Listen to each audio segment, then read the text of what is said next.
ისრაელში სამუშაოების წით იმყოფება გარემოს დაცვა და სოფლის მეურნეობის მინისტრი დავით სონღულაშვილი კოლეგა მინისტრს შეხვდა. განიხილეს სამომავლო თანამშრომლობის საკითხები. ხელი მოაწერეს განზრახულებათა დეკლარაციას, რომელიც ორ ქვეყანას შორის ურთიერთობების კიდევ უფრო გაძლიერებას ითვალისწინებს რამდენიმე მიმართულებით, მათ შორის სოფლის მეურნეობის, ვაჭრობის, სურსათის, თანამედროვე საიმიგრაციო სისტემების დანერგვის ხელშეწყობის.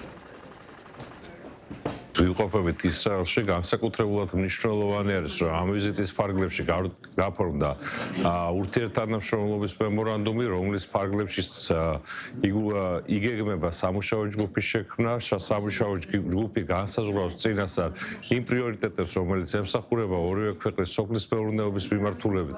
პრიორიტეტებს შესაბამისად განსაზღვრული სამოქმედო გეგმით დაიწყება აქტიური სამუშაო ნაწილი. გარემოს დაცვის და სოფლის მეურნეობის მინისტრთან დავით სონღულაშვილთან ერთად ხელი მოვაწერეთ განზრახულებათა დეკლარაციას საქართველოსა და ისრაელს შორის. ისრაელის სოფლის მეურნეობის და სასურსათო უსაფრთხოების სამინისტროში. ეს ადასტურებს, რომ ჩვენს ქვეყნებს შორის ურთიერთობები პროგრესირებს განსაკუთრებით სოფლის მეურნეობისა და სასურსათო უსაფრთხოების მიმართულებით. გვაქვს ბევრი საერთო და ბევრი გამოცდილება, რომლის გაზიარებაც შეგვიძლია.